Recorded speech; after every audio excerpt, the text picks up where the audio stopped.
morning, but we have a few people that are in the audience that are determined to continue to make America great again, and they're just going to talk to you for a few minutes about what their future plans are and what they're going to be trying to embark on. So first, let me introduce Mr. Andy Coleman. He's going to be running for U.S. Congress.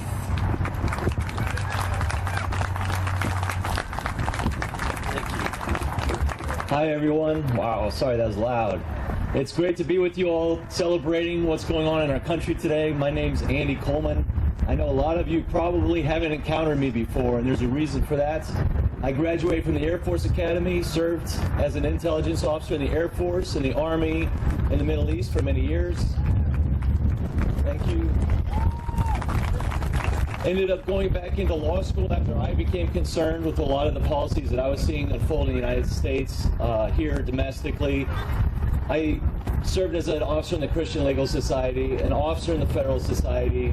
I served with the Alliance Defense Funds and on the law review, so I've been busy in the legal realm. I'm very, very excited about what's going on right now, especially with the nomination of Neil Gorsuch, somebody who's going to look at our Constitution and apply it faithfully, and the words that are in the Constitution are actually going to mean what they're supposed to be.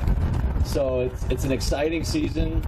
I've been serving for a number of years with a Christian ministry called Voice of the Martyrs. Show of hands if anybody's heard of Voice of the Martyrs.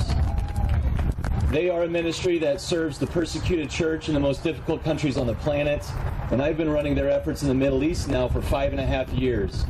That's required me to stay very quiet, very clandestine, really, traveling around those countries for about 100 days every year. It's been very intense. But here I am in this new chapter, pursuing this office because I am a constitutional conservative, and I've been very concerned with a lot of the conversations that I've heard around our country. I just love the way that the Constitution drafts limited government that pits power and ambition against itself. Why? To preserve our freedoms and our liberties. It preserves our First Amendment rights, our Second Amendment rights. It keeps improper regulation from choking out small businesses. It's a beautiful document that achieves a beautiful setup for our government, and it's frustrating to see when that goes out of whack. I've also, studied international policy, national policy at the Air Force Academy, so I've studied it as an academic.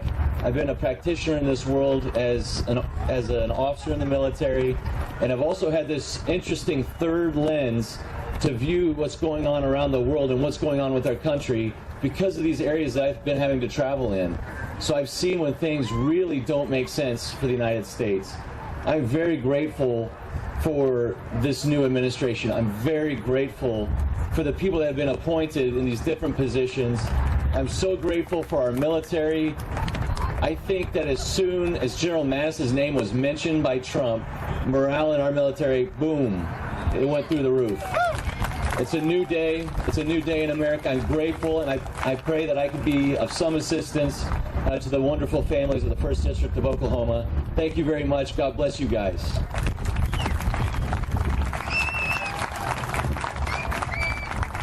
Here she comes.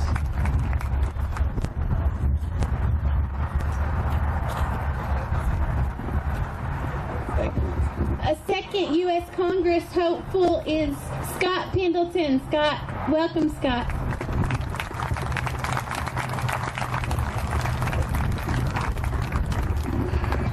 Thank you very much, and I'm so glad to see you guys today. I was so thrilled with President Trump's speech last Tuesday, weren't you? I mean, he didn't set out a new agenda. He repeated the agenda, the one we elected him for, and he gave me a lot of confidence that this agenda is going to happen. I want to talk about a couple of things that he mentioned. One is, I'm going to start with something that's kind of sad and serious, and that is the drug trade that he promised us that he would eliminate. I've been getting out in the district, doing a lot of homework, taking a lot of field trips. I went down to the Sequoia County courthouse to visit the drug task force down there, and it was amazing. When I walked in there, they had a guy in handcuffs sitting next to $1 million worth of marijuana. They just grabbed him off of I-40. I'll tell you, this drug war is raging all around us, and we don't even know it. But President Trump is aware of that, he wants to deal with that. Also, while I was down there, they showed me a picture of an 18-year-old Oklahoma girl dead of a drug overdose.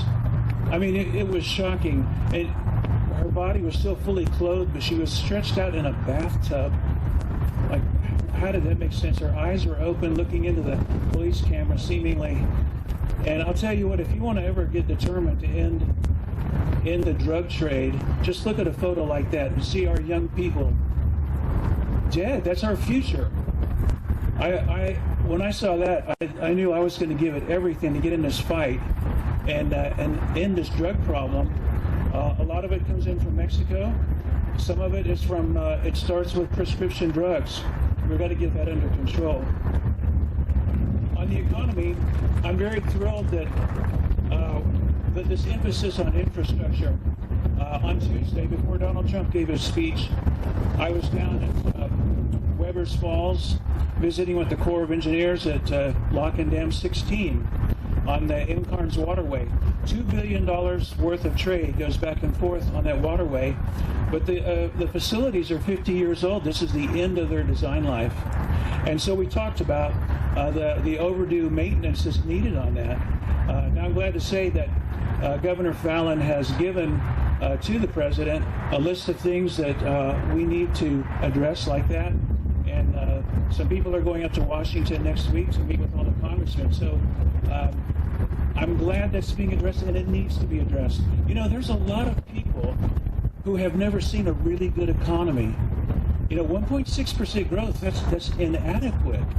And I can remember times that I considered normal when business was booming and people were hiring and the salaries were mouthwatering. I don't think young people today would even realize that's a possibility, but it is. And we're going to get there with Donald Trump's leadership, and I'm here to support that. Thank you very much. My name is Scott Pendleton.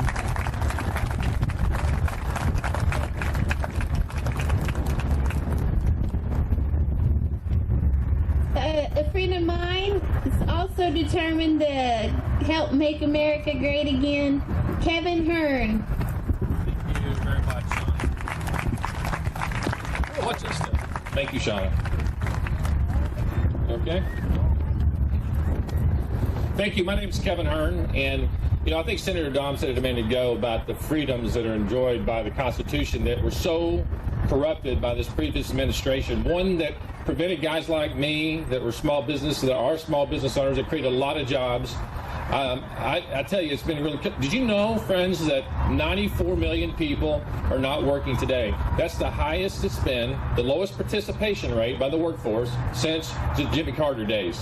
1 in 5 Americans that have a skill set that they trained for are not working in those jobs. 20% of our workforce.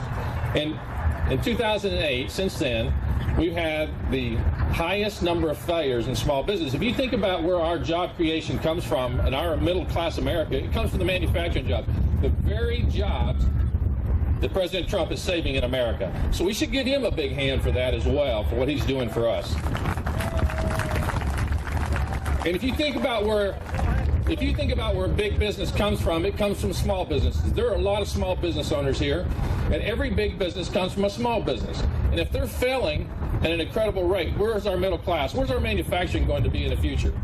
And I'm telling you, as a person who's created a lot of jobs, I've been in the restaurant business for 30 years, McDonald's restaurants, created thousands of jobs here in Tulsa, Muskogee, Pawhuska, Jinx, different areas around here. Also in the manufacturing business, real estate development, other things that But I'll tell you the story. The story is just as Senator Dom talked about.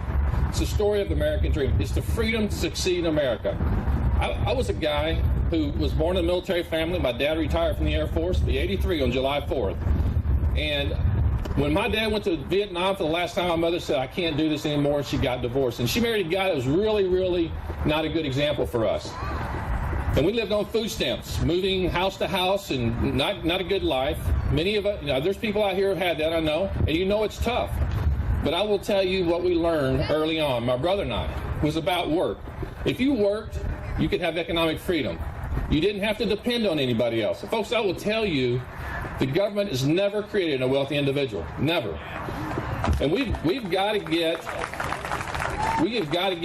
and we're going to get with President Trump, the government out of our hair. Leave us alone to let us be what we need to be, which is successful in our own rights. You know, the Declaration of Independence said we have the inalienable right to have the pursuit of happiness. Whatever your happiness is. It doesn't have to be money. It could be anything. It's the story, though, of the true American dream. The one that was talked about after the Great Depression, that you could do better than your parents or the way you grew up. You had that opportunity to do that. And I believe my life has been one of those of the American dream. I don't apologize for my success. I think it's exactly what is demonstrated that drove me to do what I'm doing today. 8 years ago, President Obama told everybody in the country to vote for him because people like me had stolen the American dream from them. And he said, I will tell you, I will give you the American dream. I'll give you free cell phones. I'll give you free health care. I'll give you free education. And then you'll have all kinds of freedom because you can do what you want to do. But we're going to tell you that. We're going to tell you where you can go to school. And friends, if you run up student debt, you should have to pay for it. It shouldn't be the government. Right now, there's $1.4 trillion in debt, in student debt, that the government is supposed to be trying to tell everybody. If we'd had Hillary come today, we've been paying for it. One other problem. Donald Trump has been a fantastic addition to us. And we ought to give him again. That's why we're all here today. And I will tell you, the days of simple-minded, incompetent leadership in Washington, D.C. is over. When you look at what he's done and the people he's put in these cabinets, these are people who don't need another career. They're there, I believe, for one simple reason, to do what you do in business, is thin things out and make them leaner. Get people out of Washington, D.C., return that power to the state and to the local governments. And so I want to be a part of that and help him. I see it in small business every day. I don't need the government telling me what I need to do. I need to do and use those economic freedoms I have because, folks, I'll tell you, with economic freedom, you can accomplish anything you want to do in life in this great country known as the United States of America. Thank you so much.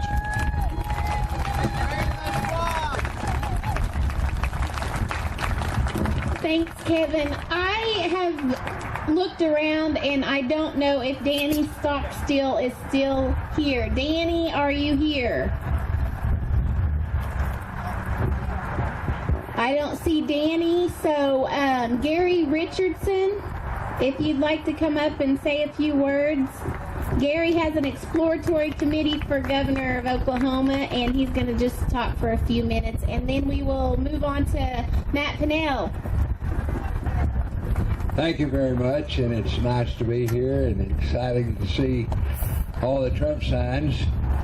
The first time I saw Donald Trump on TV, I said to my wife, "That's my man."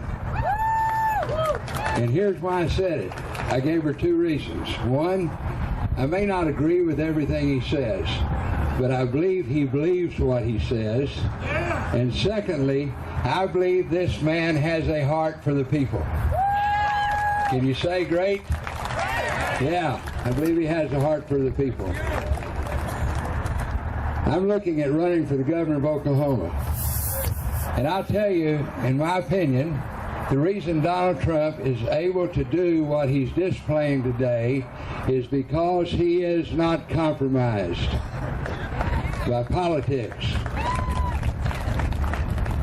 He's free. He hadn't made commitments. He hadn't made compromises that tie him up to keep him from being able to do what's best for the people of our country.